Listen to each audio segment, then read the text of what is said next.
जब भी ईरान की मिलिट्री पावर की बात होती है तो दिमाग में सबसे पहले क्या आता है? उसका न्यूक्लियर प्रोग्राम है ना। पर क्या हो अगर ईरान के पास एक ऐसा हथियार है जो किसी एटम बॉम्ब से कम नहीं और वो दुनिया की नजरों के ठीक सामने है। आइए आज इसी छिपे हुए सच को उजागर करते हैं। ये जो बात है ना, यही इस पूरे विश्लेषण की जड़ है। इससे ये समझ आता है कि असली पावर हमेशा छुपी हुई नहीं होती। कभी कभी वो खुले समंदर में होती है और हम उसे देख भी नहीं पाते। तो चलिए इसी अनदेखी ताकत को जरा करीब से समझते हैं। तो हुआ ये है कि दशकों से पूरी दुनिया एक ही डर के साए में जी रही है, और वो डर है ईरान के न्यूक्लियर वेपन बनाने का। बस इसी एक डर ने ना जाने कितनी इंटरनेशनल ट्रीटीज, कितने सैंक्शंस और कितने तनाव पैदा किए हैं। अब सवाल ये है कि ये डर इतना बड़ा क्यों था। देखिए, इसकी कई वजहें थीं। पहली, एक रीजनल आर्म्स रेस का खतरा। मतलब अगर ईरान ने बम बना लिया तो सऊदी अरब और तुर्की जैसे देश भला क्यों पीछे रहते। दूसरा, सीधा सीधा ग्लोबल इकोनॉमी पर हमला, क्योंकि दुनिया की 1/3 एनर्जी सप्लाई इसी इलाके से गुजरती है। और हाँ, ईरान के लिए ये अपनी आज़ादी और ताकत को बचाने का एक तरीका था। लेकिन यहाँ एक बहुत बड़ा लेकिन है। क्या हो अगर दुनिया इतने सालों से, मतलब दशकों से, बिल्कुल गलत जगह देख रही थी? क्या हो अगर ईरान की असली ताकत किसी सीक्रेट बंकर में नहीं बल्कि खुले समंदर में लहरों के बीच छुपी हो?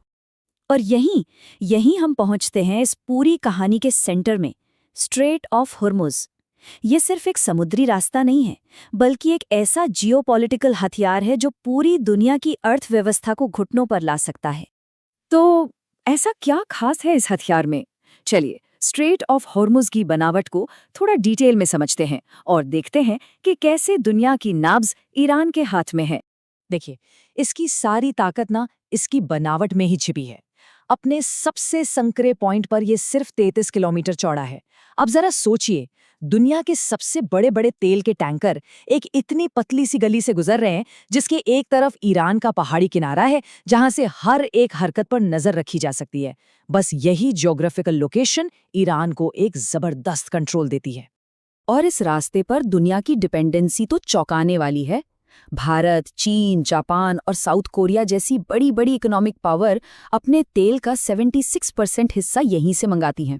मतलब दुनिया भर की फैक्ट्रियों और अर्थव्यवस्थाओं का जो इंजन है ना, वो इसी रास्ते से आने वाले फ्यूल पर चलता है। पर रुकिए, कहानी सिर्फ तेल तक ही नहीं है।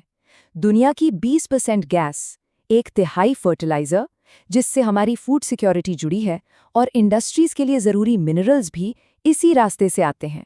तो ये सिर्फ एक एनर्जी रूट नहीं है, ये ग्लोबल ट्रेड की मेन आर्टरी है, एक लाइफलाइन है। तो फिर क्या होता है जब इस हथियार का बटन दबा दिया जाता है? जब हॉर्मुज़ बंद होता है तो समझिए कि ग्लोबल इकोनॉमी में एक सुनामी आ जाती है।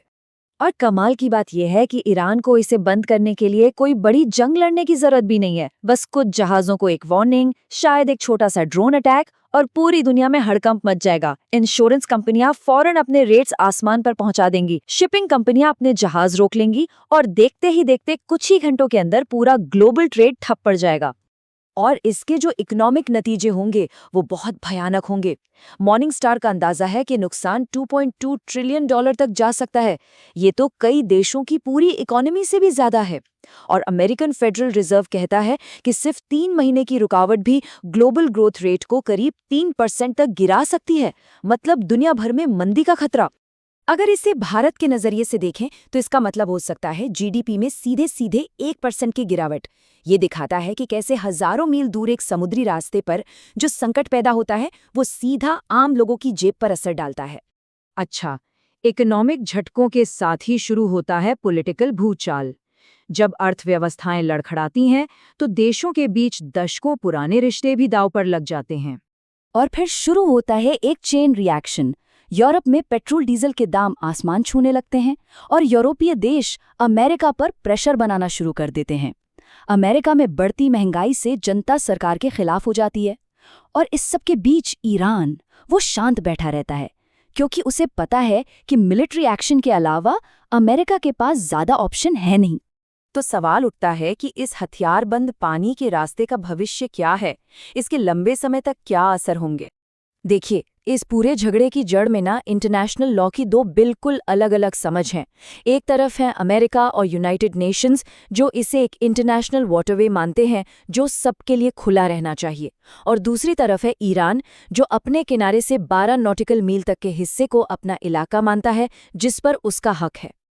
और यहाँ एक बहुत ज़रूरी बात है, ईरान ने समंदर के कानून पर बने यूएन कन्वेंशन पर साइन ही नहीं किए हैं।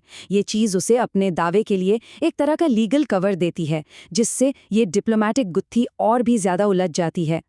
हॉर्मोज़ पर ये कंट्रोल ईरान को एक ऐसा स्ट्रेटेजिक फ़ायदा देता है जो आने वाले कई दशकों तक इस रीजन की जियोपॉलिटिक्स को तय करेगा। ये उसके हाथ में एक ऐसा तुरुप का इक्का है जिसे वो जब चाहे तब चल सकता है। तो आखिर में ये पूरी बात हमें एक बड़े सवाल पर लाकर छोड़ देती है। जब भूगोल खुद एक हथियार बन जाए, तो फिर नक्शे पर असली कंट्रोल किसका होता है? उसका जिसके पास सबसे बड़ी फौज है, या उसका जिसके पास जमीन का वो सबसे जरूरी टुकड़ा है?